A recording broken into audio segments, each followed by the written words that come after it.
الحمد لله نحمده ونستعينه ونستغفره ونؤمن به ونتوكل عليه ونعوذ بالله من شرور أنفسنا ومن سيئات أعمالنا من يهده الله فلا مضل له ومن يضلله فلا هادي له ونشهد أن لا إله إلا الله وحده لا شريك له ونشهد أن سيدنا ونبينا ومولانا محمدا عبده ورسوله أرسله بالحق بشيرا ونذيرا أما بعد فقد قال الله تبارك وتعالى في القرآن العظيم والفرقان المجيد أعوذ بالله من الشيطان الرجيم بسم الله الرحمن الرحيم إن الله وملائكته يصلون على النبي يا أيها الذين آمنوا صلوا عليه وسلموا تسليما اللهم صل على سيدنا محمد وعلى آل سيدنا محمد وبارك وسلم عليه اللهم صل على سيدنا محمد وعلى آل سيدنا محمد وبارك وسلم عليه اللهم صل على سيدنا محمد وعلى آل سيدنا محمد قرنت البركة بذاته ومحياه وتعطرت الأوالم بطيب ذكره بريا அல்லாஹ்வின் மகத்தான பேரருளால் ஃபைசுல் பாக்கியாத் மதரசாவின் தொடர்பில் ஹதரத் கிப்லா அவர்களுடைய சிறப்பான முயற்சியால் தொடர்ந்து நடைபெற்று கொண்டிருக்கிற மீலாது தொடர் பயானின் வரிசையில் இன்றைக்கு ஒன்று கூடியிருக்கிற சிறப்பான இந்த மஜ்லிஸில் தலைமையேற்று நடாத்தி கொண்டிருக்கின்ற எங்களுடைய ஷேகுனா சிர்ருல் ஆரிஃபீன் சர்க்கார் கிப்லா தாமத் பரகாத்துக்கும் அவர்களே, சேலத்திற்கு ஒரு பெரிய இழப்பு என்று நான் சொல்லுவேன். பாவியான நான் சேலத்திற்கு சென்ற புதிதில் ஆன்மீகத்தை பற்றியும் ஷேகுனுடைய அதபுகளை குறித்தும் எவ்வாறு இறை நெருக்கம் பெறுவது என்பதை பற்றியும் ஷேகுனா அவர்களுடைய வாசலில் கிடந்து பெற்றுக்கொண்ட அந்த ஞான போதனைகள் தான் பாவியான எனக்கு இந்த நெருக்கத்தை இன்னும் அதிகம் கிடைக்க செய்திருக்கிறது என்பதை இந்த நேரத்தில் நன்றியோடு நினைவு கூர்ந்தவனாய், பள்ளப்பட்டி மாநகருக்கு அல்லாஹ் ஷேகுனா அவர்களை ஹிஜ்ரத்தின் தொடர்பில் அல்லாஹ் கொண்டு வந்து சேர்த்திருக்கிறான். நமதூர் மக்கள் ஷேகுனா கிப்லா அவருடைய ஃபைசானை நிரப்பமாக பெற்றுக்கொள்ள வேண்டும். அல்லாஹ் அதற்கு தௌஃபீக் செய்வானாக. ஷேகுனாவுடைய ஃபைசான் பரக்காத்தை ஆதரவு வைத்தவனாக இந்த மஜ்லிஸை ஆரம்பம் செய்கிறேன். குழுமி இருக்கிற பாபா உள்ளிட்ட இங்க இருக்கிற அத்தனை பேருக்கும் அன்பான அஸ்ஸலாமு அலைக்கும் வரஹ்மத்துல்லாஹி வபரகாத்துஹு. மீலாது பயானுடைய தொடர்பில்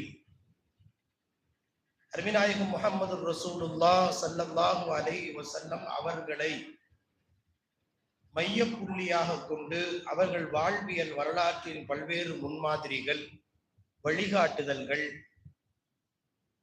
சமுதாயத்தினுடைய கடைக்கோடி வரை எல்லோருக்கும் கொண்டு போய் சேர்ப்பதற்கான பல்வேறு முயற்சிகளில் இந்த தொடர் பயான் என்பது காலத்தின் கட்டாயம்.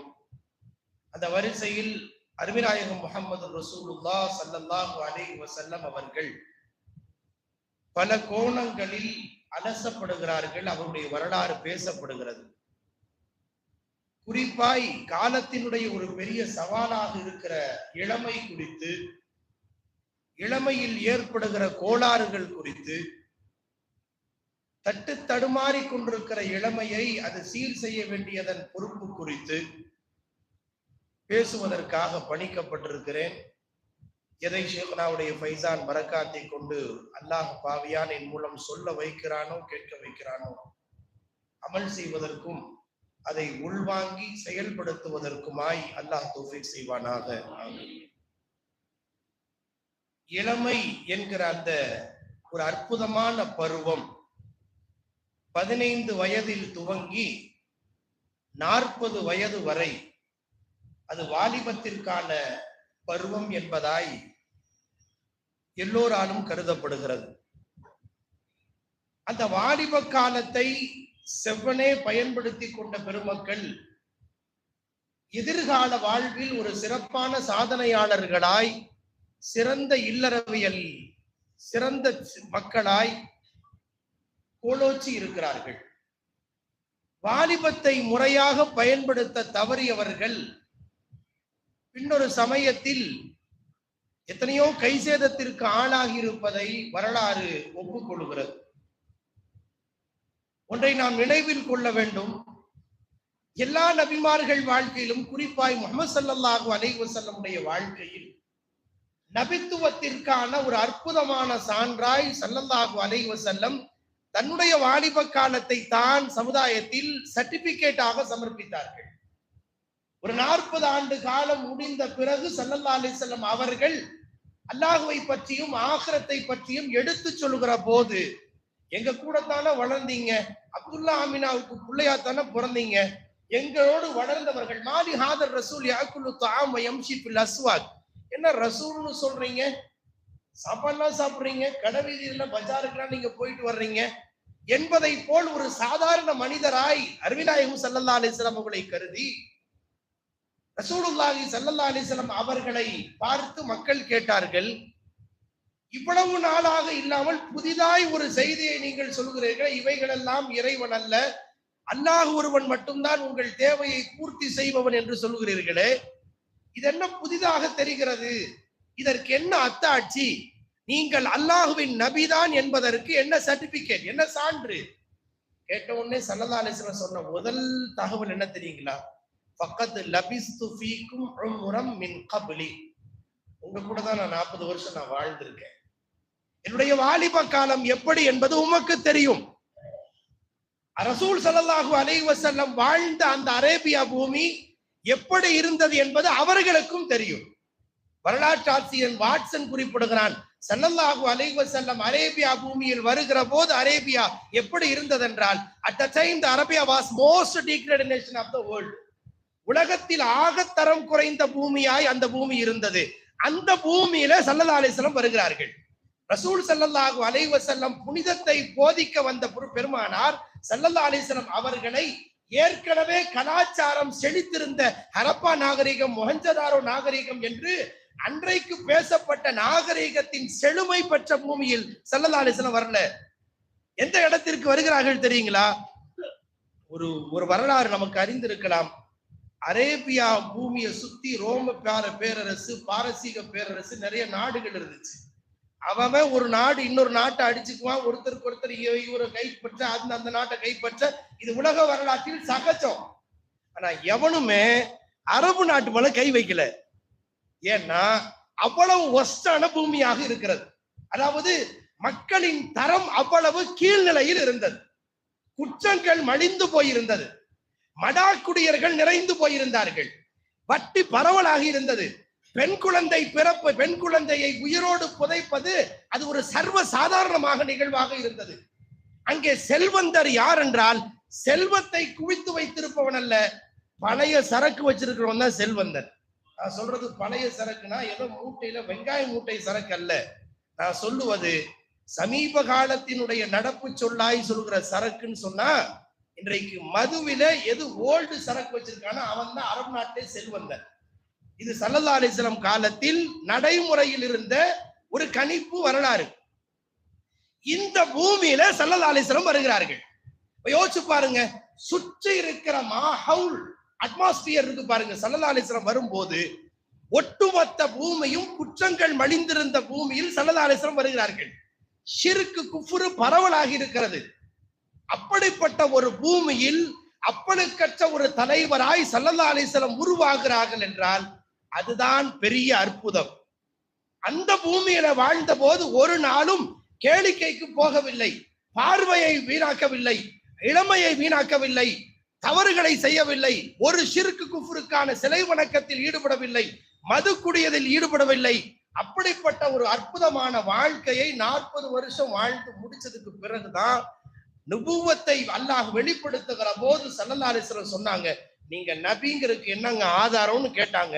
ஸல்லல்லாஹு அலைஹி வஸல்லம் திருப்பி கேட்டாங்க, உங்க கூட தானே நான் 40 வருஷம் வாழ்ந்திருக்கிறேன். இந்த 40 வருஷ வாழ்க்கையில என்ன சாதிக்கு அமீன் பேர் வச்சது நீங்க தானே. என்றைக்காவது நான் உண்மைக்கு புறம்பாய் பேசி நீங்கள் கேள்விப்பட்டதுண்டா? யாரையாவது நான் ஏமாற்றி இருக்கிறேனா? எந்த குற்ற செயலாவது நான் ஈடுபட்டு இருக்கிறேனா? இங்க நிறைய தலைவருடைய வாழ்க்கை நீங்க பின்னால வாழ்க்கை பத்தி அவர் சாதனையாளர் அப்படி இப்படின்லாம் பேசுவாங்க. அவருடைய முற்கால வாழ்க்கையில் நடந்த தவறுகளை வரலாறு பேசாது. பேசினா அது வரலாறு புத்தகத்துக்கு அசிங்கமா போயிடும். நிறைய தலைவர்கள் அப்படி இருக்கிறார்கள். ஸல்லல்லாஹு அலைஹி வஸல்லம் அவர்களின் வாழ்க்கை மட்டும்தான் வாலிபத்தை எடுத்து பேசினாலும் அவ்வளவு அப்பழுக்கற்ற வாழ்க்கையை இந்த உலகத்தில் ரோல் மாடலாய் விட்டு சென்றிருக்கிறார்கள் ஸல்லல்லாஹு அலைஹி வஸல்லம். 18 வயது இளைஞராய் 25 வயது வியாபாரியாய் ஸல்லல்லாஹு அலைஹி வஸல்லமுடைய வாழ்க்கையினுடைய ஒட்டுமொத்த தொகுப்பும் குறிப்பாய் 40ற்கு முன்புள்ள வாலிப வாழ்க்கை அற்புதமான ஒரு முன்மாதிரியாய் ஸல்லல்லாஹு அலைஹி வஸல்லம் வாழ்ந்து காட்டியிருக்கிறாங்க. ரசூலுடைய முன்மாதிரி லக்கது கான லக்கும் ஃபீ ரசூலில்லாஹி உஸ்வத்துன் ஹஸனா அப்படிங்கிறது ஸல்லல்லாஹு அலைஹி வஸல்லத்துடைய முன்மாதிரிங்கிறது 40க்கு பின்னால மட்டும் அல்ல, முன்னாடியும் தான். இது நம்ம முதல்ல புரியணும். நபித்துவம் வெளிப்படுத்தப்பட்டது 40 வயதில் தானே தவிர ஸல்லல்லாஹு அலைஹி வஸல்லம் பிறந்ததிலிருந்த இந்த உம்மத்திற்கு முன்மாதிரி தான். ரசூலுடைய 40ற்கு முன்புள்ள அந்த வாலிப காலத்தில் சுற்றியும் அவர்களுடைய மாஹவுல் கெட்டு கிடந்தது. இருந்தாலும் ஸல்லல்லாஹு அலைஹி வஸல்லம் எந்த தவறுகளுக்கும் உட்படாமல் ஆட்படாமல் மிகச்சிறப்பாக தன்னுடைய வாலிபத்தை செல்ஃப் கண்ட்ரோல் என்று சொல்வார்களே, சுய கட்டுப்பாட்டு உணர்வோடு ஸல்லல்லாஹு அலைஹி வஸல்லம் வாழ்ந்து இந்த உம்மத்திற்கு வழிகாட்டி இருக்கிறார்கள். ஸல்லல்லாஹு அலைஹி வஸல்லமுடைய அந்த வாலிப காலம் இதை ஒரு பக்கம் வைத்துக் கொண்டு இப்ப ஸல்லல்லாஹு அலைஹி வஸல்லம் காலத்திலிருந்து 1500 ஆண்டுகளை இப்போது கடந்திருக்கிறோம். இது 1500வது மீலாது விழா. ஸல்லல்லாஹு அலைஹி வஸல்லம் காலத்திலிருந்து இப்ப வரைக்கும் இப்ப உள்ள அந்த கால சூழ்நிலை, பாவங்கள் பெரிதாக இருக்கிற ஒரு சூழலை கொஞ்சம் மனக்கண் முன்னால கொண்டு வந்து நிறுத்தி பாருங்களேன். ஸல்லல்லாஹு அலைஹி வஸல்லம் காலத்துல சினா என்கிற ஒரு குற்றம், ஊரின் ஒதுக்குப்புறத்தில் ஏதோ ஒரு பெண்மணி தவறு செய்வதற்கு துணிபவர் தன்னுடைய வீட்டின் மேலே கொடியேற்றி வைத்திருந்து தவறுக்கு அழைப்பார், எங்கோ ஒரு குற்றம் நடக்கும் என்பதாய் புகாரி உள்ளிட்ட நூல்கள் இடம்பெற்றிருக்கிறது. ஆனா இப்போ அரசாங்க அனுமதியோடு அதை தவறென்றே சொல்லாத ஒரு தலைமுறை உருவாகி இருக்கிறதா இல்லையா? ஸல்லல்லாஹு அலைஹி வஸல்லம் காலத்தில் அன்றைக்கு வட்டி என்பது அன்றைக்கு யூதர்களால் மட்டுமே புழக்கத்தில் இருந்தது.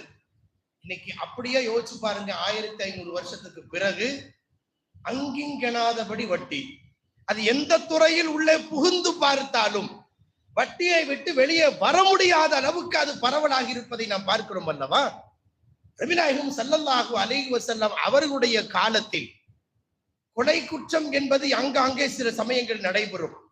ஆனால் இப்போது ஒரு நாள் நாளிதழ் செய்தியை திருப்பினாலும் 10 கொலை செய்தி இல்லாம நீங்க பேப்பரை வைக்க முடியாது. அவ்வளவு ஊடகத்தில் இவ்வளவு பரவலாகிவிட்டது அல்லவா? ஸல்லல்லாஹு அலைஹி வஸல்லம் காலத்தில் போதை பொருள் என்பது அது திராட்சை பழத்தினுடைய ரசம், திராட்சை பழத்தினுடைய ரசமும் பேரித்தம் பழத்தினுடைய ரசம் மட்டும்தான் அன்றைக்கு போதை பொருள். இன்றைக்கு எத்தனை கோணங்களில் இன்றைக்கு பரவலாக இருக்கிறது தெரியுங்களா? வார்த்தைகளால் வெளியே சொல்ல முடியாத அளவுக்கு போதை பொருள் பரவலாகி விட்டது. அது நம்ம தண்ணியா குடிக்கணும் இல்ல, சின்ன சின்ன மாத்திரை வடிவில், மிட்டாய் வடிவில், பொடி வடிவில், எத்தனை வகைகளில் இந்த சமூகத்தில் பரவலாகி விட்டது தெரியுங்களா? யோசிச்சு பாருங்க, ஸல்லல்லாஹு அலைஹி வஸல்லம் காலம் எங்கே, நம்முடைய காலம் கம்பேர் பண்ணி பாருங்க, பரவலாகிவிட்டது. இது ஸல்லல்லாஹு அலைஹி வஸல்லம் காலத்தினுடைய அந்த முதல் நூற்றாண்டு முடிகிற போது ஹஜ்ரத் அனஸ் ரலியல்லாஹு அன்ஹு அவர்களிடத்திலே ஒரு கேள்வி கேட்கப்படுகிறது. தாபிஈன்கள் எல்லாம் ஒன்று சேர்ந்து ஒரு கேள்வி கேட்கிறாங்க. அநியாயக்கார ஹஜ்ஜாஜ் இவ்வளவு கொடுமை பண்றாரே, இப்போ இதுக்கெல்லாம் நம்ம ஒரு தீர்வு கிடையாதா என்று கேட்கிறார்கள். அவர்களுக்கு எதிராக நீங்கள் பத்வா செய்யக்கூடாதா என்று கேட்கிறார்கள். அப்போது ஸல்லல்லாஹு அலைஹி வஸல்லம் அவர்கள் சொன்ன ஒரு செய்தியை ஹஜ்ரத் அனஸ் ரலியல்லாஹு அன்ஹு இந்த உம்மத்திற்கு சொன்னார்கள். என்ன சொன்னாங்க தெரியுங்களா? லா யஅதி ஸமானுன் இல்லா வல்லதி பஅதஹு ஷர்ரும் மின்ஹு சமிஅதுஹு மின் நபியிக்கும். ஸல்லல்லாஹு அலைஹி வஸல்லம் சொன்னதை நான் கேள்விப்பட்டிருக்கிறேன். ரசூலின் காலத்தை விட பின்னோக்கி செல்ல செல்ல செல்ல செல்ல குற்றங்கள் நாளுக்கு நாள் அதிகரித்து கொண்டேதான் செல்லும். இது ரசூல் சொல்ல நான் கேட்டிருக்கிறேன். ஒரு பொதுவான இது ஒரு தியரி. இந்த தியரியை அடிப்படையாக வைத்து யோசித்து பார்த்தால் ரசூலின் காலத்தை விட பின்னோக்கி செல்லுகிற போது பாவங்கள், குற்றங்கள் அது குற்றமாகவே கருதப்படாத ஒரு சூழல் ஏற்படும். அதுதான் இப்போது நடந்து கொண்டிருக்கிறது.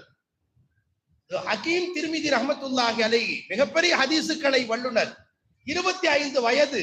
அப்போது 25 வயதில் அவருக்கு ஒரு பெண் தவறுக்காக அவரை அழைக்கிறார். நான் அல்லாஹ்வை பயந்து கொள்கிறேன் என்று அவர் பாவம் செய்வதற்கு சந்தர்ப்பம் கிடைக்கிற போதும் தன்னை தற்காத்துக் கொண்டார். வாலிப காலம். 50 வயது நிரம்ப பெறுகிறது. 50 வயதில் ஒரு நாள் பாடத்தை வாசித்துக் கொண்டிருக்கிற போது அவர் எண்ணத்திலே இப்படி ஒரு எண்ணம் துளிர் விடுகிறது. ஊசலாட்டத்தை ஷைத்தான் ஏற்படுத்துறான். ஒரு 25 வயசுல ஒரு சான்ஸ் கிடைச்சே, பாவம் செய்யறதுக்கு செஞ்சிருந்தா பின்னாடி தௌபா செஞ்சிருக்கலாமே, மிஸ் பண்ணிட்டே அப்படின்னு அவங்க கல்வி சொல்லுது. தேம்பி தேம்பி அழுகிறார். ஒரு மனிதன் தவறு செய்வதற்கு துணிகிற பருவம் என்றால் அது வாலிப பருவம். வயோதிகம் என்பது தவறு செய்வதற்கு அவ்வளவு துணிச்சலை அவருக்கு ஏற்படுத்தாது. அவருடைய உடலியல் பொதுவாகவே உட்படாது. அப்படிப்பட்ட அந்த வயோதிகத்துல ஒரு சான்ஸ் கிடைச்சு அழுகிறார். பக்குவப்படாமல் இருக்கிற பருவம் வாலிபம். அந்த வாலிபத்துல நான் பக்குவமா இருந்துட்டேனே, இப்போது எனக்கு இப்படி எல்லாம் தப்பெண்ணம் வருகிறதே. தேம்பி தேம்பி அழுது அவர் இரவிலே உறங்குகிறார். அருமைநாயகம் முஹம்மது ரசூலுல்லாஹ் ஸல்லல்லாஹு அலைஹி வஸல்லம் கனவில் தோன்றி விளக்கம் தந்தார்கள். திருமிதி, 25 வயசுல உங்களுக்கு அந்த எண்ணம் வரல, 50 வயசுல வருதுன்னா என்ன காரணம்?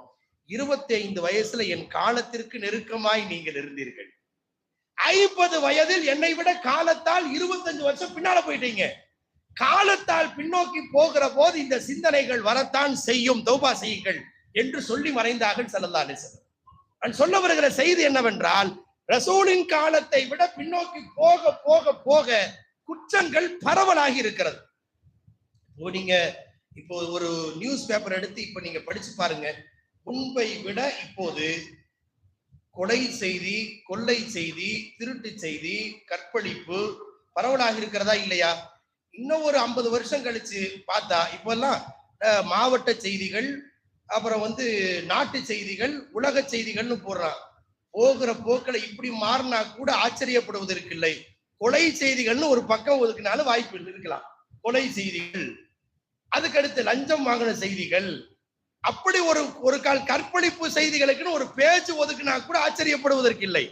அவ்வளவு தூரம் பரவலாகி கொண்டிருக்கிற ஒரு சூழலில் குறிப்பாய் இன்றைய தலைமுறைக்கு, நம்ம எல்லாம் 19 கிட்ஸ் சொல்றோம்ல, இந்த 19 அது ஒரு 19வது 20வது நூற்றாண்டில் வாழ்ந்தவர்கள் எல்லாம் கூட கொஞ்சம் சவாலை சமாளிச்சுட்டாங்க போல. இப்போது 2K தலைமுறை உருவாகி இருக்கிறது. இந்த 2K தலைமுறைக்கு பெரிய சவால் காத்து கிடக்கிறது. முன்பொரு காலம் பாவச்சூழல் என்பது 50 வருஷத்துக்கு முன்னால தப்பு செய்யணும்னா வெளியில போய் எங்காவது ஒரு சினிமா தியேட்டருக்கு போறது மட்டும்தான் தவறாக கருதப்பட்டது ஒரு காலம். நமது ஊர் அப்படி ஒரு கட்டுப்பாட்டை உருவாக்கி வைத்திருந்தது. இன்னைக்கு ஒவ்வொருத்தன் கையிலையும் ஒரு தியேட்டர் இருக்கு. நீங்க வெளியில போய் கரூருக்கு போய் திண்டுக்கலுக்கு போயெல்லாம் தேவையில்லை. நம் வீட்டின் அறைக்குள் இருந்து கூட தவறை பரவலாய் செய்வதற்கான ஒரு சூழல் ஏற்பட்டு இருப்பதை ஒளிவு மறைவில்லாமல் நம் மனதுக்குள் பரிசீலனை செய்து ஒரு முடிவுக்கு வந்தாக வேண்டிய கட்டாயம் இருக்கிறது. அன்பிற்குரியவர்களே, இந்த டீன் ஏஜ் என்கிற அந்த பதின்ம பருவம் இருக்கிறது அல்லவா, இந்த 13, 14 ஆரம்பிக்கிற அந்த பதின்ம பருவம் வருகிற போது பெற்றோருடைய பார்வையும் கண்காணிப்பும் பிள்ளைகள் விஷயத்தில் சற்று கூட வேண்டும். ஏன் இதை சொல்லுகிறோம் என்றால், ஒரு பெரிய சவாலாக இன்றைக்கு பெற்றோருக்கு இந்த பதின்ம பருவம் வாலிப பருவம் மாறி இருக்கிறது என்று சொன்னால் வார்த்தை மிக இல்லை. அன்பிற்குரிய தாய்மார்களே, வயிற்றில் வளருகிற போது 10 மாசம் சுமக்கிற போது உங்கள் பிள்ளைகள் வயிற்றில் உதைத்திருந்தால் அது கூட பெரிய சோதனை அல்ல. அவர்கள் பிள்ளையாய் வளர்ந்து தொட்டிலில் தூங்குகிற போது எத்தனையோ இரவுகளை விழிக்க வைத்தார்கள் அல்லவா, அது கூட பெரிய சோதனை இல்ல. பதின்ம பருவத்தில இருந்து அவர்களுடைய வாலிப காலம் முடிகிற வரை அவர்களை வளர்த்தெடுப்பது என்பது நீங்கள் வயிற்றில் சுமந்ததை விட பெரிய சோதனை. இப்போது மறுக்கவே முடியாது. அவர்கள் எத்தனையோ இரவுகள் உங்களை இரவில் தூங்க விடாமல் செய்தார்களவா குழந்தைகளாக இருந்த போது, அது கூட பெரிய சோதனை இல்லை. இப்போது அவர்கள் வளருகிற போது அவர்களை சரியாய் இஸ்லாமிய வார்ப்பில் வளர்த்தெடுப்பு இருக்கிறது அல்லவா, ஒரு பெரிய சவாலாக மாறி இருக்கிறது. எல்லோருக்கும் அது பொருந்தும். எப்படி போயிட்டு இருக்கு தெரியுங்களா இந்த தலைமுறை? ஒரு பக்கம் ஆபாசம் பரவலாகி இருக்கிறது, ஒரு பக்கம் போதை பொருள் பரவலாகிவிட்டது. பஸ்ல வரும்போது பின்னால 2 பேர் பேசிக்கிறான். அவன் பாய் இருந்தாலும் கொஞ்சம் அடக்க ஒடுக்கமா பேசினாலும் அவன் பேசுறது காதுல விழுகுது. ஒருத்தவன் பேசுறான், பிசினஸ் எல்லாம் ரொம்ப டல் ஆயிடுச்சுங்க அப்படிங்கிறான். இன்னொருத்தன் சொல்றான், பேசாம நீ நல்ல பிசினஸ் ஒண்ணு சொல்லட்டுமா அப்படிங்கிறான். என்ன பிசினஸ் சொல்லுன்னு. ஒரு ஹையர் செகண்டரி ஸ்கூல் பக்கத்துல நீ ஒரு பொட்டி கடை வை, நீ பொழைச்சுக்கலாம் அப்படிங்கிறான். நான் சொல்ல வருகிற அர்த்தம் புரிகிறதா? பொட்டிக்கடை என்பது அவன் தேங்காய் பருப்பையும் கள்ள முட்டாய் விற்கிறத சொல்லல. அவன் சொல்ல வருகிற அர்த்தம் என்னவென்றால், இன்றைக்கு 7வது 8வதை தாண்டுகிற போதே போதை பொருள் பரவலாகி இருக்கிற ஒரு தலைமுறை, அது நமதூரையும் பாதித்திருக்கிறது என்பதுதான் பெரிய கை சேதம். அது அந்த உண்மை கசப்பாக இருந்தாலும் நாம் ஒப்புக்கொண்டாக வேண்டும். அன்பிற்குரியவர்களே, ஒரு பெரிய சவாலாக ஆகி கொண்டிருக்கிறது. அதாவது போதைங்கிறதெல்லாம் எப்படி போயிடுச்சுன்னு சொன்னா, எதுவுமே கிடைக்கலன்னா ஒரு ஊசியை ஏற்றி போதை ஏற்றி கொடுக்கிற ஒரு தலைமுறை. எதுவுமே கிடைக்கலைங்கிற பட்சத்துல கோரக்ஸ் இருமல் மாத்திரையை குடிச்சு போதையை ஏற்றிக் கொள்வதற்கு தலைமுறையாய் அடிக்ட் ஆயிட்டு வர்றான் இந்த தலைமுறை. பெரிய ஆபத்து. முன்னெல்லாம் ஒருத்தனை போய் மாப்பிள்ளை பார்க்கறதா இருந்தா பையன் தொழுகிறாரா, ஓதிருக்காரா, எப்படி பிசினஸ் பண்றாரு அப்படின்னு கேட்கறது வழக்கம். இப்படி சொல்லும் போது ஒருத்தர் சொன்னார், ஹசரத் அதெல்லாம் பழைய காலம், தொழுகிறாரா ஓதுறாராங்கிறத செகண்டா கேட்கணும், ஃபர்ஸ்ட் கெட்ட பழக்கம் ஏதாவது இருக்குதான்னு கேட்கணுங்கிறார். கெட்ட பழக்கம் இருக்குதாங்கிறத முதல்ல நீங்க டெஸ்ட் பண்ணணும், அதைத்தான் நீங்க உறுதி செய்யணும். இப்போது நாட்டு நடப்பு இதுதான் என்கிறார்.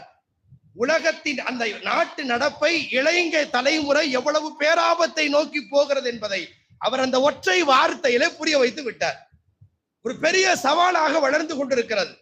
தனிமையை சந்திக்கிற இளைஞர்கள் ஏதோ ஒரு கோணத்தில் ஷைத்தானுடைய வஸ்வசாக்களுக்கும் ஊசலாட்டங்களுக்கும் பாவத்தினுடைய சூழலுக்கு அவர்களை அறியாமலேயே சிக்கிக் கொள்கிறார்கள். அல்லாஹ் இந்த இளைய தலைமுறையினரை காப்பாற்றுவானாக. நான் சொல்ல வருகிற செய்தி என்னவென்றால், பெற்றோருக்கு ஒரு பெரிய சவால் எதுவென்றால், அவர்களுக்கு கல்வி கொடுப்பதல்ல, அது எல்லாம் பெரிய சவாலாக அல்ல, அவர்களை சரியான தீனிய வளர்ப்பில் வளர்த்தெடுப்பது பெரிய சவாலாக மாறி இருக்கிறது. நம்ம நினைக்கலாம், அதாவது நம்ம தொழுதுட்டோம், கரெக்டா ஓதிட்டோம், இது ஒரு தகப்ப சொல்ற வார்த்தை அல்ல. நம்முடைய பிள்ளைகளுக்கு எதை வேண்டுமானாலும் மாற்றி தரலாம். சிறந்த அன்பளிப்பு என்ன தெரியுங்களா? பையன் கேட்டால் நல்ல அன்பளிப்பு, ஒரு கிஃப்ட்டுக்கு ஒரு பைக் வாங்கி கொடுத்தோம் 1.5 லட்சத்துக்கு, அதெல்லாம் சிறந்த அன்பளிப்பு. அவன் நல்ல நேரத்தில் படிக்க வச்சோம், அதெல்லாம் சிறந்த அன்பளிப்பு. நல்ல நேரத்தில் கொட்டி கட்டி கொடுத்தோம், அதெல்லாம் சிறந்த அன்பளிப்பு. சொல்றார்கள், அஃபுலமின் அதபின் ஹசன், உங்களுடைய பிள்ளைகளுக்கு நீ ஒரு தந்தையாய் செய்ய வேண்டிய உண்மையான முதன்மையான மிகச்சிறந்த அன்பளிப்பு எதுனா, நல்லொழுக்க பிள்ளையா உருவாக்கிட்டான் பாருங்க. அந்த தகப்பன் பிள்ளை வளர்ப்பில் ஜெயித்து விட்டார். அல்லாஹ் நமக்கு தௌஃபீக் செய்வானாக. அதாவது ஒரு நல்லொழுக்கம் உள்ள ஒரு பிள்ளையாய் நாம் எழுவதற்கு முன்பதாய் நமக்கு முன்னால் தஹஜ்ஜத்தில் தன் ரப்போடு பேசுகிறார். நாம் எழுவதற்கு முன்பாய் பள்ளிவாசலுக்கு அவன் ரப்பினுடைய வாசலை நோக்கி செல்கிறான். அப்படி ஒரு தலைமுறை உருவாகிறது. தவறு ஏற்பட்டால் அவனுடைய உள்ளம் கூறுகிறது, குற்ற உணர்ச்சி அவனுக்கு மேலிடுகிறது. ஒரு நல்ல தொடர் கூட அவன் வாழுகிறான் என்றால் அந்த தந்தை கண்குளிர்ச்சியான குழந்தையை பெற்றிருக்கிறார். ரப்பனா ஹபலனா மின் அஸ்வாஜினா வ துர்ரியாத்தினா படிச்சு அந்த பெற்றவர் பெற்றிருக்கிறார் என்று பொருளாகும். அல்லாஹ் நமக்கு அந்த தௌஃபீக்கை தருவாரா? நான் கரெக்டாக சொல்லுகிறேன் என்பதை யார் இல்லைன்னு சொன்னா அப்படி மார்க்கம் சொல்லலையே. குர்ஆன் என்ன சொல்லுகிறது என்றால், நீ உன்னை நரக நெருப்பில் இருந்து பாதுகாத்து விடு என்று மட்டும் சொல்லி குர்ஆன் முடித்திருந்தால் வேறு விஷயம். அப்படி சொல்லவில்லை. கு அன்ஃபுஸகும் வ அஹ்லீக்கும் நாரா. குறிப்பாக இது தந்தையர்களுக்கான ஒரு செய்தி. ஒரு தாயின் வளர்ப்பை விட தந்தையினுடைய கண்காணிப்பு என்பது கூடுதலாக இருக்க வேண்டும் என்பதற்காக குர்ஆன் சொல்லக்கூடிய இந்த செய்தியின் குர்ஆனுடைய விதிமுறைகள் சொல்லப்பட்டிருக்கிற செய்தி, கு அன்ஃபுஸகும், உங்களை நரகத்திலிருந்து பாதுகாத்துக் கொள்ளுங்கள். அல்லாஹ் முடிக்காம வ அன்றுன்னு போட்டு அடுத்து ஒரு வார்த்தை சொல்றார், வ அஹ்லீக்கும், உங்கள் குடும்பத்தினரையும் நரக நெருப்பிலிருந்து பாதுகாத்துக் கொள்ளுங்கள் என்றால் என்ன பொருள்? நாம் மட்டுமல்ல, நம்முடைய தலைமுறையினரை இரையச்சமுடைய ஒரு தலைமுறையினராய் உருவாக்குவதில் பெற்றவர்களுக்கு ஒரு பெரிய சவால் இப்போது காத்திருக்கிறது. ஒரு சவால், பெரிய ஆபத்து தான், பாவம் நிறைந்திருக்கிறது. மீண்டும் கொண்டு போய் ரசூலின் காலத்திற்கோ தாவீன்கள் காலத்திற்கோ நம்மை திருப்ப முடியாது. கியாமத்துடைய நெருக்கம் வருகிற போது என்னென்ன அறிவிப்புகளை, அடையாளங்களை நபிகள் ஸல்லல்லாஹு அலைஹி வஸல்லம் சொன்னார்களோ அந்த அடையாளங்கள் ஒவ்வொன்றாய் சமீப காலங்களில் வெளிப்பட்டுக் கொண்டிருப்பதை நாம் பார்க்கிறோம். அக்க உம்மஹு வ பர்ர சதீகஹு வ ஜஃபா அபாஹு. இன்னைக்கு 19 சாப்பிட்ட பேரண்ட்ஸ் மீட் நடத்தும் போதுதான் பெற்றோர்களின் பலரும் எழுதியிருக்கிற முக்கியமான ரெக்வெஸ்ட் என்ன தெரியுங்களா எழுதுறாங்க தெரியுங்களா? வாணி கொடின்னு பேசுறாங்க சிலர். அதை கொஞ்சம் கண்ட்ரோல் பண்ணுங்க. இது நிறைய பிள்ளைகளுக்கு, ஒரு பெற்றவர்களுக்கு ஒரு பெரிய சவாலாக மாறி இருக்கிறது. அவன் எதையோ அதை ஒரு ட்ரெண்ட் ஆரம்பிச்சுட்டான். அல்ல பெற்றவர்களை உதறி தள்ளுவதும் உதாசீனப்படுத்துவதும் சர்வ சாதாரணமாகிவிட்டது. என்ன பெரிய அப்படின்னு அந்த பெற்றவர்களை உதாசீனப்படுத்துகிற அந்த பாணி இருக்கிறது, சர்வசாதாரணமாக இருக்கிறது. ஒன்றை நாம் நினைவில் வையுங்கள், என்னத்தை தொழுதாலும் ஓதனாலும் வருஷ கணக்கு நீங்க குர்ஆன் ஓதனாலும் இபாதத் செஞ்சாலும் பெற்றவர்களுடைய மனதை நோவினை செய்கிற உஃபின் என்ற ஒரே ஒரு வார்த்தை நம்மிடமிருந்து வெளிப்படுமேயானால் அந்த வார்த்தை அந்த பெற்றவருடைய இதயத்தை பாதிப்படைய செய்யுமானால் அந்த ஒரு வார்த்தை போது நரகம் போறதுக்கு நம்மை காப்பாற்றுவானாக. இப்னு ஹிப்பானிலே ஒரு ரிவாயத்து வருகிறது. ஒரு அடியான், அவன் நிறைய நல்ல அமல்களை செய்திருப்பான், நிறைய நோன்புகளை நோற்றிருப்பான், சதக்காக்களை கொடுத்ததில் அவனுக்கு குறைவில்லை, அமல்களை செய்ததில் அவனுக்கு குறைவில்லை. மீசானின் எடை போடப்படுகிற போது நிரப்பமாய் நன்மைகள். அவனுக்கே ஒரு சந்தோஷம், நிறைய நல்ல அமல் செஞ்சிருக்கணும். அவனுடைய பாவ செயல் என்பதாய் ஒரே ஒரு பாவ செயல் அவனுடைய தீமையின் தட்டில் வைக்கப்படுவான். அருமைநாயகம் ஸல்லல்லாஹு அலைஹி வஸல்லம் கூறுகிறார்கள், என்ன சொல்லியிருப்பான் தெரியுங்களா? சீனு பேசியிருப்பான். யாரை பார்த்து? பெற்றவரை பாரு. ஏதாவது ஒரு வேலை சொல்லியிருப்பான். அடச்ச, எப்ப பார்த்தாலும் இதான் பொழப்பு. இது ஒரு சின்ன வார்த்தையாக நம் கோபத்தில் அதெல்லாம் சகஜம்தான நம்ம சொல்லலாம். அல்ல, அந்த ச அப்படிங்கிற ஒரு வார்த்தை பெற்றவரின் மனதை புண்படுத்தி இருக்குமே ஆனால் அந்த ஒரு வார்த்தை போதும். அந்த உஃப்ங்கிற வார்த்தையை கொண்டு போய் எடை போடப்படும். இவனுடைய தீமையின் தட்டு கனத்து அவன் நரகவாதி என்று தீர்ப்பளிக்கப்படும் என்றார்கள் ஸல்லல்லாஹு அலைஹி வஸல்லம். எவ்வளவு பெரிய ஆபத்து! நம்ம நிறைய அமல்களை செய்கிறோம், நிறைய சதகாக்களை செய்கிறோம், சமூக சேவை, அது இது, இதை பெரிதுபடுத்தி காட்டப்படுகிறது. இபாதாத்துகளில் அல்லாஹ் ரசூலுக்கு அடுத்தபடியாய் பெற்றவர்களின் மனம் நோகடிப்பது ஒரு பெரிய பேராபத்து.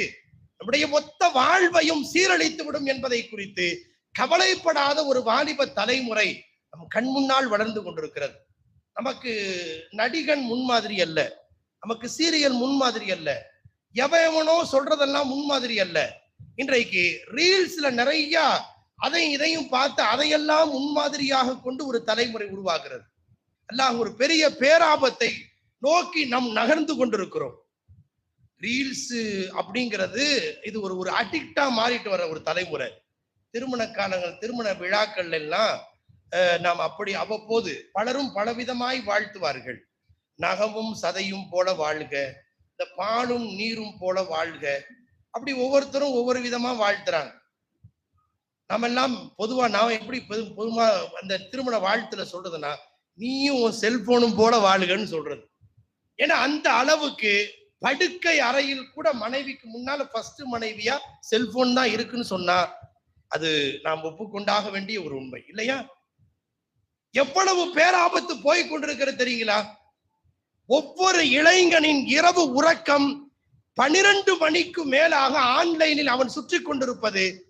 அது என் பையன் ரொம்ப பிஸியா இருக்கும்னு நினைக்கிறான். அல்ல, அந்த பிஸி வேற மாதிரி அவனை திசை திருப்பி கொண்டிருக்கிறது என்பதை பெற்றவர்கள் அறிந்தோ அறியாமலோ அந்த பாவங்களுக்கு ஒத்துழைத்துக் கொண்டிருக்கிறார்கள் என்பதை கவனிக்க வேண்டும். இரவு உறக்கத்திற்கு போகிற ஒரு பையனுடைய அல்லது ஒரு வாலிப பெண்ணோ ஒரு வாலிப ஆணோ இரவு உறக்கத்திற்கு போகிற போது செல்போனோடு அவன் படுக்கை அறைக்குள் போகிறான் என்றால் பாவத்திற்கு பெற்றோர் ஏதோ ஒரு வகையில் துணை போகுவதாக கருதுவதற்குத்தான் அதிகபட்ச வாய்ப்பு இருக்கிறது இந்த 2K தலைமுறையை பொறுத்து. அதை மறுக்க முடியாது. நாம் உறுதி செய்தாக வேண்டும்.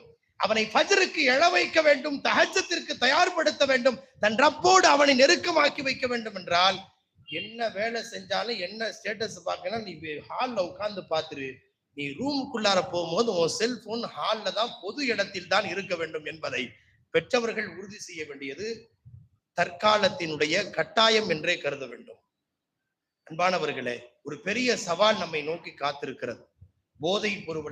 போதைப் பொருட்களுடைய கலாச்சாரம், ஆபாசங்களுடைய கலாச்சாரம், காதல் கலாச்சாரம், இந்த ரீல்ஸ் மோகம், இந்த ஸ்டேட்டஸ் மோகம், எத்தனை லைக், எத்தனை ஷேர், எத்தனை சப்ஸ்கிரைப், இதை பார்க்கலன்னா உனக்கு தூக்கமே வரமாட்டேங்குது. இப்படி ஒரு தலைமுறை உருவாகிறது. அதாவது முன்னெல்லாம் ஒரு கல்யாண வீட்டுல போனா பக்கத்துல உட்கார்ந்து அவங்கவுங்க பார்த்து பேசுவோம் பாருங்க. இப்ப அப்படிலாம் கிடையாது. எப்படி ஆயிடுச்சுன்னா ஆளாளுக்கு ஒரு போனை உட்கார்ந்து பார்த்து, பக்கத்துல யாரு வந்தா, யாரு போனா, யாரு வாங்கன்னு கேட்டா, யாரு போங்கன்னு கேட்டா, சாப்பாடு சாப்பிட்டீங்களான்னு கேட்டா, எதை பத்தியும் அவனுக்கு பிக்கர் இல்லை. அது நான் சொல்லுவது ஏதோ வாலிபர்களுக்கான சவால் அல்ல. சின்னஞ்சிறுசிலிருந்து பெரியவங்க வரைக்கும் அத்தனை பேருக்கு இது ஒரு பெரிய சவாலாக மாறி இருக்கிறது.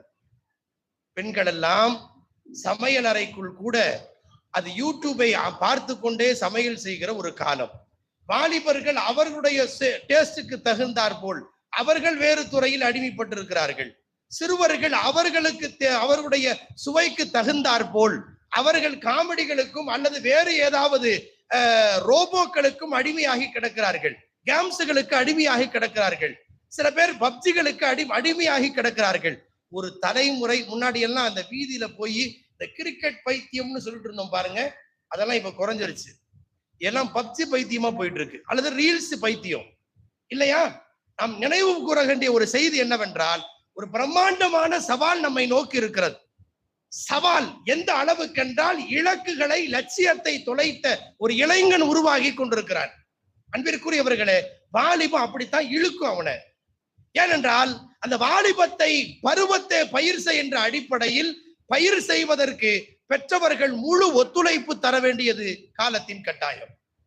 அன்பானவர்களே, ஸல்லல்லாஹு அலைஹி வஸல்லம் அரிசுடைய நிழலில் இருக்கிற 7 பேருங்கிற பட்டியல்ல முதியவரை சேர்த்தல.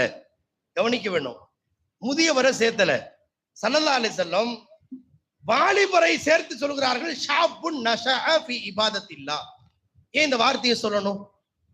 அதாவது அல்லாஹ்வின் இபாதத்தில் கழிக்கிற ஒரு வாலிபன் அரிசுடைய நிழலில் இருப்பார் என்று ஸல்லல்லாஹு அலைஹி வஸல்லம் ஏன் வாலிபரை ஏன் குறிப்பிட்டார்கள், ஏன் முதியவரை குறிப்பிடல?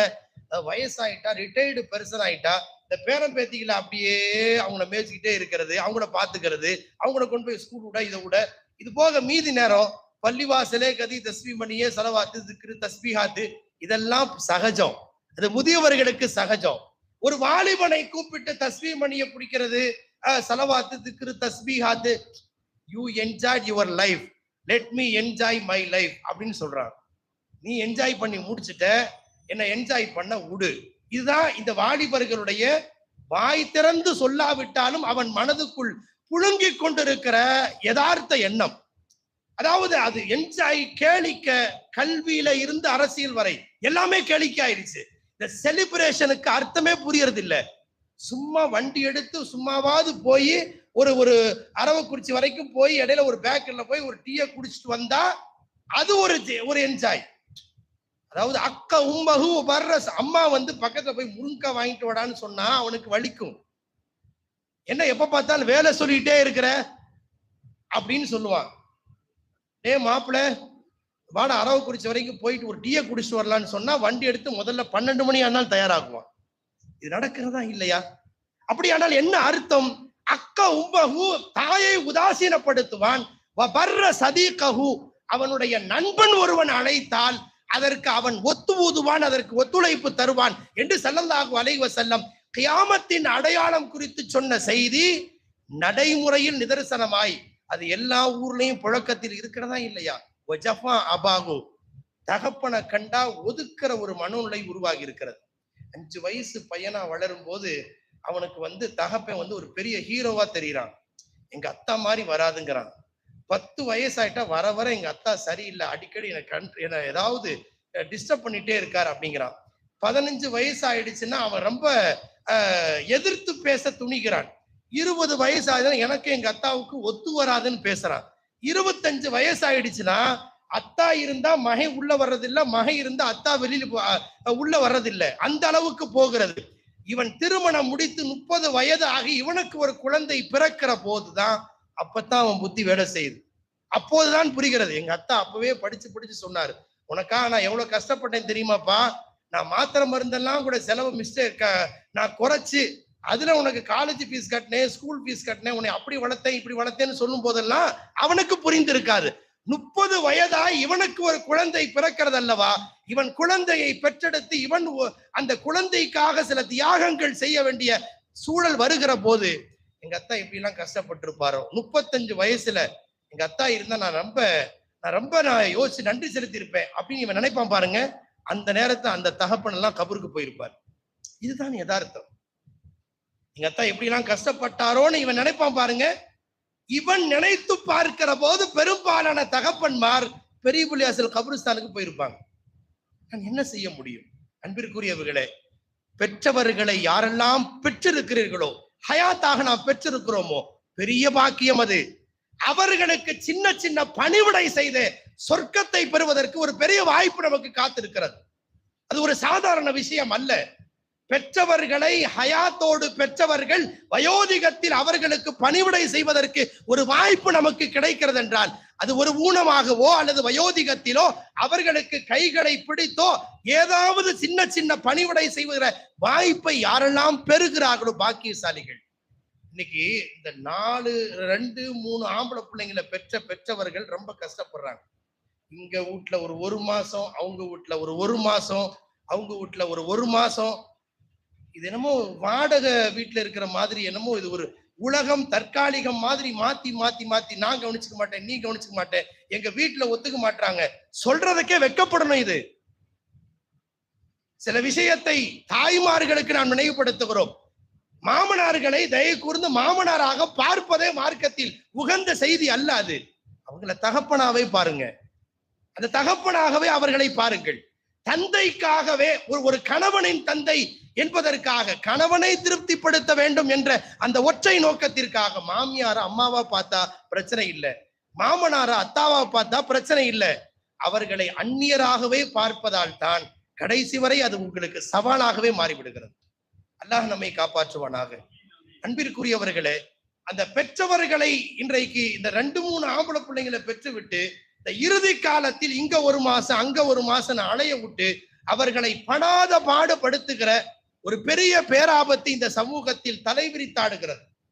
இன்னும் ஒரு பக்கம் சில பேர் இந்த வயோதிகமான பெற்றவர்களை வைத்து பாதுகாக்கிற போது நான் மட்டும்தான் இழிச்சவாயனா அப்படின்னு நினைக்கிறவங்களாம் உண்டு. ஏன் அண்ணனுக்கு பொறுப்பு இல்லையா? அவருக்கு பொறுப்பு இருக்கிறது என்பது வேறு விஷயம். ஒவ்வொருவரும் என் பெற்றவரை நான் வச்சு பாதுகாக்கும் என்பதை ஒரு பெரிய பாக்கியமாக கருதணும். சரி, அவர்கிட்ட போயிட்டாங்களா, நம்ம கடமை முடிஞ்சு, நம்ம பாரம் குறைஞ்சிச்சு, ஏதோ மாசத்திற்கு ஒரு 4000மோ 5000மோ கொடுத்துட்டு என் கடமை முடிஞ்சுன்னு நினைக்கிறோம் பாருங்க. அது ஒரு மிகப்பெரிய ஒரு பெரிய பாக்கியத்தை இழக்கிறார்கள். இன்னமா துன்சரூன வ துர்ஸகூன பிதுஅஃபாயிக்கும். நான் வாங்குறதே 10-15,000 ரூபாய் சம்பளம். இதுல வீட்டு வாடகை போய் எனக்கும் என் பிள்ளைக்கும் மனைவிக்கும் போக, வயசான அம்மாவுக்கு அத்தாவுக்கும் மருந்து மாத்திரைக்கெல்லாம் செலவுக்கு அப்படின்னு நம்ம கணக்கு போட்டா அல்லாவும் கணக்கு போட்டு தான் கொடுப்பான்.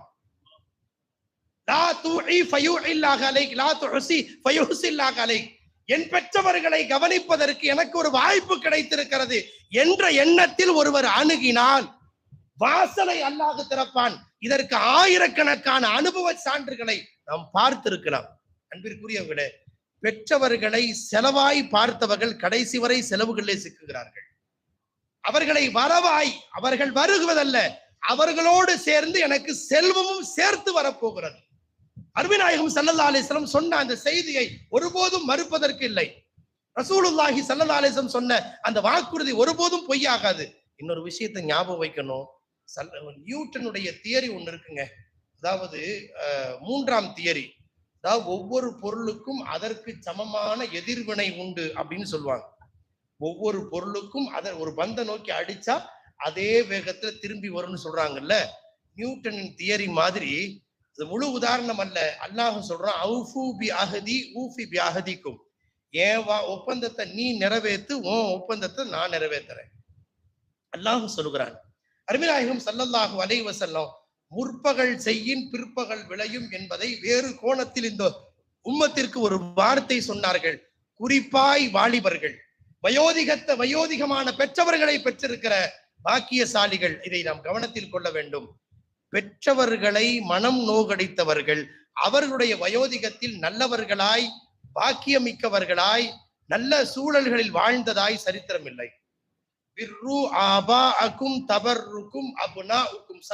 சொல்றாங்க, நீங்க உங்களுடைய பெற்றவர்களுக்கு சரியான முறையில உபகாரம் செய்யுங்க, அதை அல்லாஹ் குறித்துக் கொள்வார். நமக்கும் ஒரு வாலிபம், நமக்கும் ஒரு வயோதிகம் வரும் அல்லவா, அதை திரும்ப செய்வான் இந்த உலகத்தில். மறுமை வரை, அதாவது சில குற்றங்களுக்கு அல்லாஹ் மறுமை வரை தாமதப்படுத்தி தண்டிப்பது என்பது அது இருக்கு. அந்த மாதிரி மறுமையில பனிஷ்மெண்ட் இருக்கு.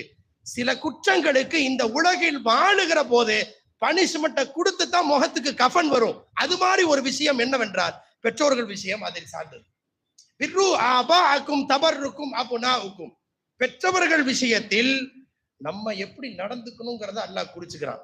நீ எப்படி நடந்துகிட்ட, நீ எப்படி 3000 ரூபாய் 2000 ரூபாய் கொடுத்து அதுக்கு மேல கொடுக்க முடியாது, மருந்து மாத்திராதான் முடியாது, எங்கே ஆட்டோ செலவெல்லாம் முடியாது, எனக்கு கஷ்டம், நான் பிள்ளைய பாத்துக்கணும், ஸ்கூல் செலவு இருக்கு, வீட்டு வாடகை இருக்கு, அது இருக்கு, இது இருக்கு. ஆனா பெற்றவர்கள் அவர்கள் போட்ட பிச்சையில் தான் இந்த உலகிற்கு நாம் வந்தோம். ஒரு கால் இப்படி யோசிச்சு பாருங்க. நம்ம 2வது பிள்ளையோ 3வது பிள்ளையோ அல்லது முதல் பிள்ளையோ அவர்கள் வயிற்றில் வளர்கிற போது இப்ப குழந்தை வேணாங்க அப்படின்னு முடிவு பண்ணி கலைச்சிருந்தா இந்த துனியாவுக்கு நாம் வந்திருக்க முடியாது இல்லையா? அவர்கள் பார்த்து வாழ்க்கையை கொடுத்ததன் பரக்கத்தில் தான் நாம் இப்போது இவ்வளவு பெரிய உருவத்தில் நாம் காட்சி தருகிறோம். அது ஒரு பெரிய பாக்கியம் இல்லையா?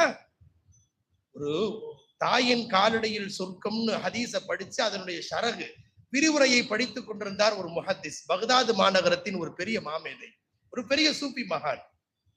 அது என்ன கால் அடியில் சொர்க்கம், அதாவது காலுக்கு பக்கத்துலன்னு சொல்ல, அப்ப கால் அடியில் சொர்க்கம்னா சொர்க்கம் கீழே, தாயினுடைய கால் மேலன்னு அர்த்தம். தஹ்த அக்தாமி உம்மஹாத்திக்கும், காலுக்கு கீழே சொர்க்கம்னு சொன்னா கால் அதை விட உயர்ந்ததா என்று அவருக்கு சிந்தனை தோன்றியது.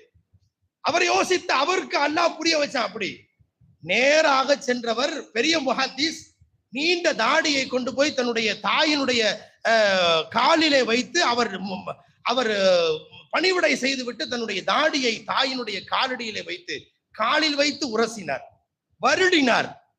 இது கால் சொர்க்கத்தை விட உயர்ந்ததாய் ரசூலுல்லாஹி ஸல்லல்லாஹு அலைஹி எனக்கு உருவகப்படுத்தி சொல்லி இருக்கிறார்கள் என்று.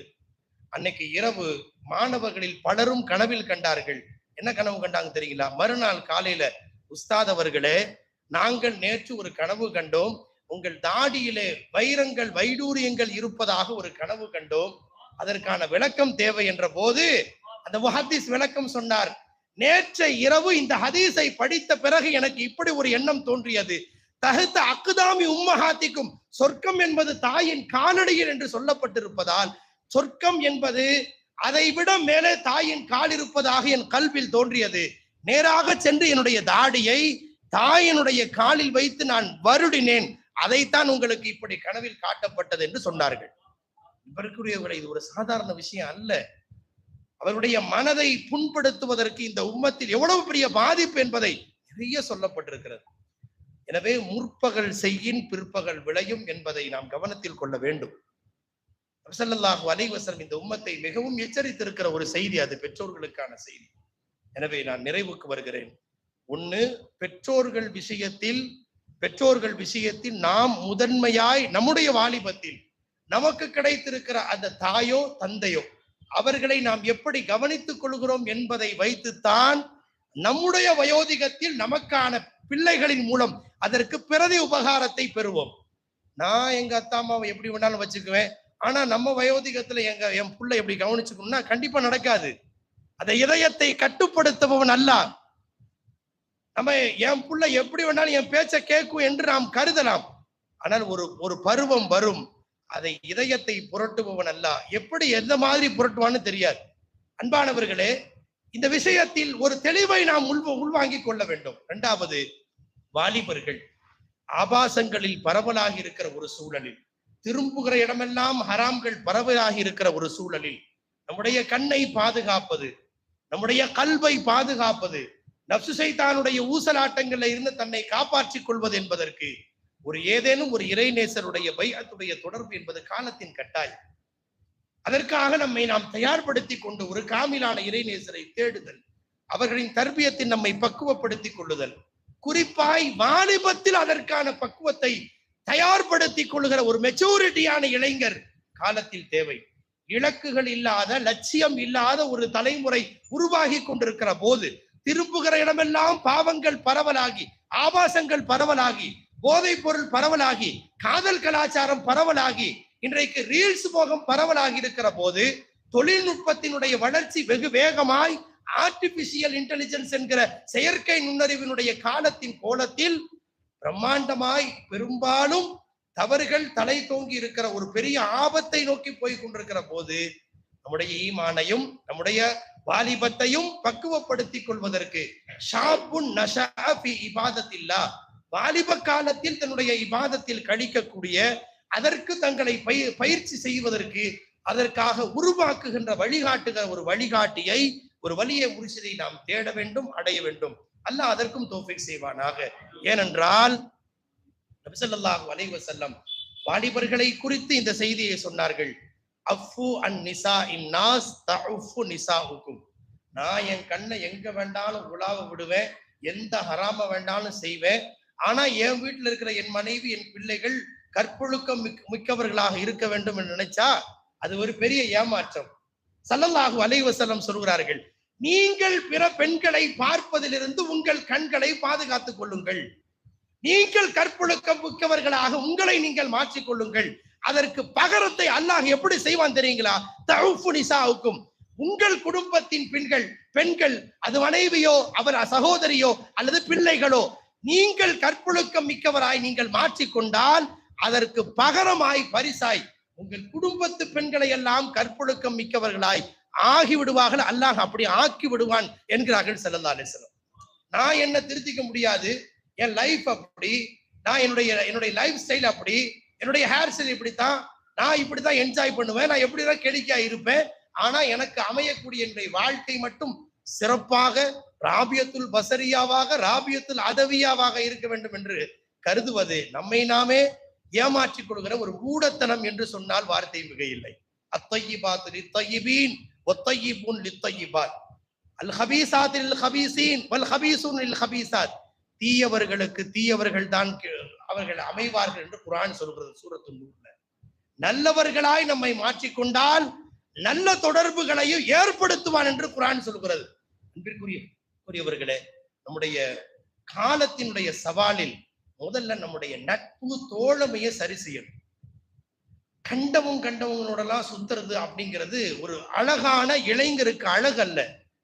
நம்முடைய இளைஞன், நம்முடைய தோழன் யார் என்பதை வைத்துத்தான் நாம் உருவாகி நம்மை புரிய முடியும். அதாவது முன்னாடி எல்லாம் மாப்பிள்ளை எப்படிங்கன்னு கேட்கறதுக்கு பதிலா மாப்பிள்ளை யார் கூட பழகிறாருங்கிறத வச்சு அவர் யாருன்னு முடிவு பண்ணிடலாம். மாப்பிள்ளை எப்படிங்கன்னு போய் கடையா போய் அவர் எப்படி பிசினஸ் பண்றாரு, எங்க போறாரு, தொழுகிறாரு அப்படிங்கிறத விட அவருடைய போனை வாங்கி பார்த்தா ஃபுல் பயோடேட்டா தெரிஞ்சிடும். அதாவது நாம் யார் என்பதை நம்முடைய போன் அடையாளப்படுத்தி விடும். அவர் யூடியூப்ல எதை சர்ச் பண்றாரு, அவர் கூகுள்ல என்ன சர்ச் பண்றாரு, எதை அவர் டெலீட் பண்ணியிருக்காரு, இதை வச்சே அவர் யார் என்பதை உறுதிப்படுத்தி விட முடிகிற ஒரு சூழல் இருக்கிறதா இல்லையா? அதனால tell your friend I will tell who are you. நீ பழகுகிற நண்பனை பற்றி சொல், உன்னை பற்றி நான் கூறுகிறேன் என்கிறான் ஒரு ஆங்கிலேய ஒரு பழமொழியினுடைய செய்தி அது.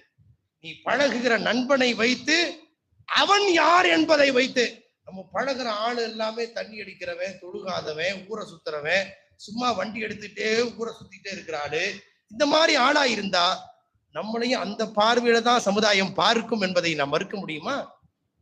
நம்மோடு பழகுகிற நம்முடைய தோழமை எல்லாருமே ஓரளவுக்கு நல்ல பையன் அப்படிங்கிற மாதிரி இருந்தா நம்மையும் அந்த கணிப்பில் தான் சமுதாயமும் பார்க்கும். அருமைநாயகம் ஸல்லல்லாஹு அலைஹி வஸல்லம் வாக்கும் அப்படித்தான் சொல்கிறது. எனவே நல்ல தொடர்புகளை நாம் உள்வாங்கிக் கொள்ள வேண்டும். ஈர துணியோடு சேர்த்து காய்ந்த துணியை வச்சா ஈர துணியின் ஈரம் காய்ந்த துணியில் ஏறும் அல்லவா?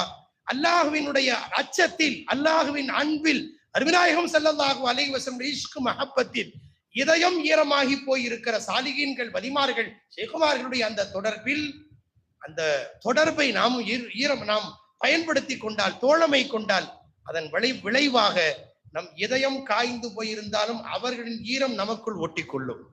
ஈர துணியின் ஈரம் எப்படி காய்ந்த துணியில் ஏறுமோ, இரையச்சத்தால் அழுபவர்களுடைய அந்த ஈரம் நம்முடைய கல்விலும் அந்த ஈரம் ஏறினால் நமக்கு சிறப்பான எதிர்காலம் உண்டு என்பதில் சந்தேகமில்லை.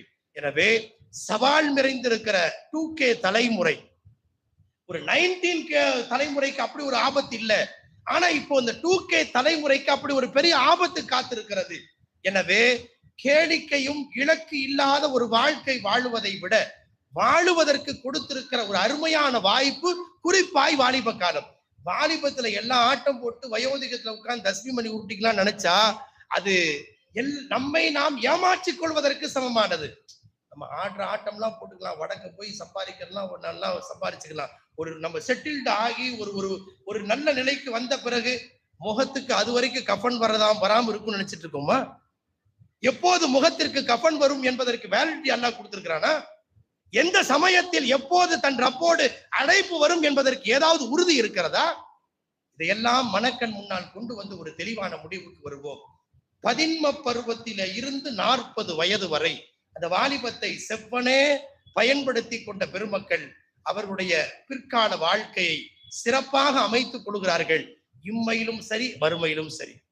வாலிபத்தை சரியாக பயன்படுத்த தவறியவர்கள் இம்மையிலும் சரி, மறுமையிலும் சரி மிகப்பெரிய கைசேதத்திற்கு ஆளாகுவதற்கு ஒரு பெரிய வாய்ப்பு இருக்கிறது.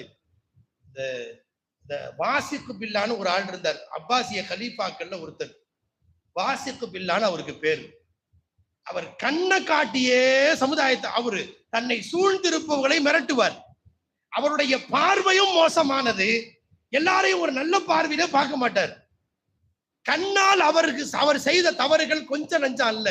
வாசிக்கு பில்லா கடைசியா மௌத்தா போனாரு. ஜனாசாவை எல்லாம் வச்சுட்டாங்க. உமர் இப்னு அப்துல் அசீஸ் ரஹ்மத்துல்லாஹி அலைஹி வந்தாங்க. ஜனாசா முன்னால இருக்கு.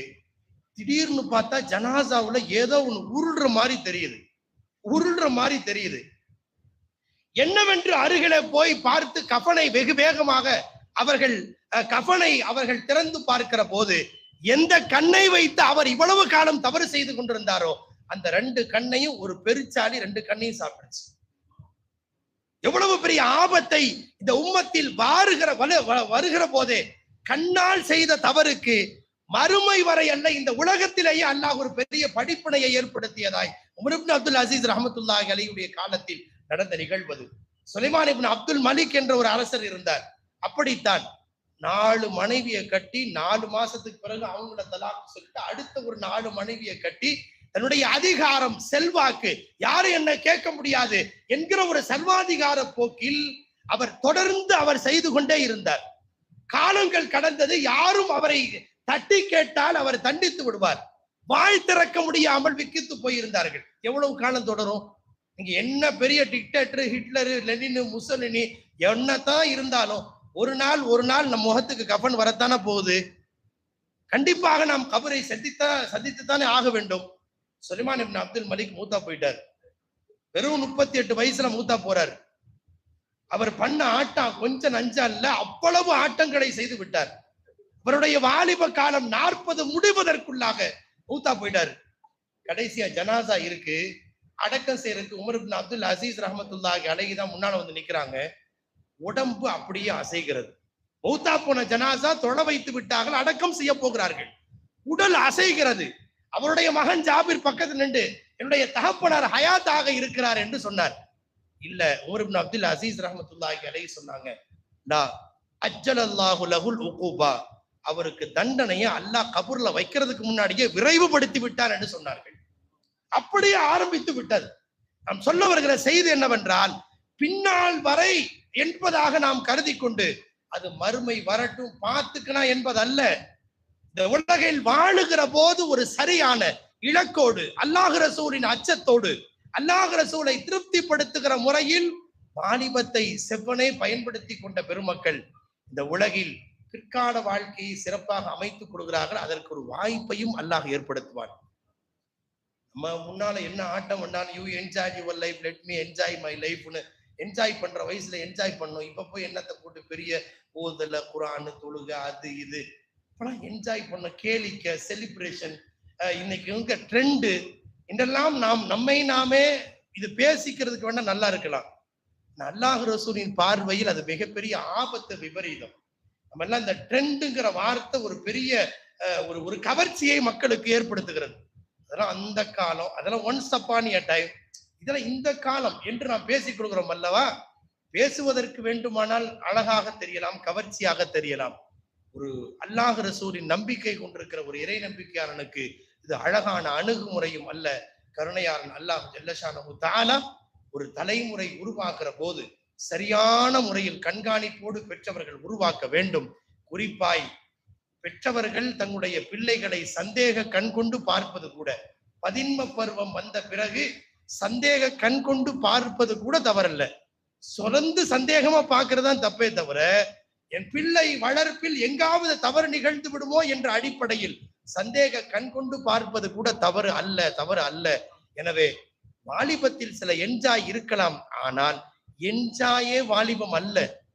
அப்படி ஒரு கேளிக்கையே நம்முடைய பருவமாய் கருதினோம் என்றால் அது நம்மை நாமே ஏமாற்றிக் கொள்வதற்கு சமம். இன்னொரு பெற்றவர்களுக்கு ஒரு செய்தி, நான் சின்ன பையனா இருக்கும் போதுதான் கண்டிக்க முடிஞ்சிச்சு. இப்பெல்லாம் தோளுக்கு வளர்ந்துட்டான் தோலை, அதனால இப்போ எல்லாம் நம்ம முன்ன மாதிரி கண்டிக்க முடியலன்னு சொன்னா வளர்ப்பதற்கு தகுதியற்ற தகப்பன் என்று பொருள். அது என்றைக்கு இருந்தாலும் அவர்களை தர்பியா செய்ய வேண்டிய ஒரு பொறுப்பு அந்த தகப்பனுக்கு கண்டிப்பாக இருக்கிறது. அந்தந்த பருவத்தில் அப்படிப்பட்ட ஒரு கண்டிப்பை கண்டிப்பாக கொடுத்தே தீர வேண்டிய பொறுப்பை தந்தையர்கள் மீது மார்க்கம் சுமத்தி இருக்கிறது. அல்லாஹு ஜல்லஷானஹு தஆலா வாலிபத்தை சரியான முறையில் பயன்படுத்தி அல்லாஹ் ரசூலுடைய திருப்தியை பெற்ற பெருமக்களாய், சாலிஹீன்கள் வலிமார்களுடைய தொடர்பில் நம்முடைய சுகபத்தில் உருவாக்கி கொண்ட பெருமக்களாய் அல்லாஹ் நம்மை தேர்வு செய்து பெற்றவர்கள் விஷயத்தில் சரியான ஹக்கை நிறைவேற்றி அவர்களின் பொருத்தத்தில் அல்லாஹ்வின் பொருத்தத்தை பெற்ற பெருமக்களாய் அல்லாஹ் நம்மை தேர்வு செய்வானாக. இந்த நிகழ்வு சிறப்பான முறையில் தொடர்ந்து இஸ்திகாமத்தோடு நடைபெறுவதற்கு ஷேக்னாவுடைய துஆ தவஜ்ஜுஹை கொண்டு அல்லாஹ் காரணமாக்கி அருள் புரிவானாக. வ ஆகிரு தஅவானா அல்ஹம்துலில்லாஹ்.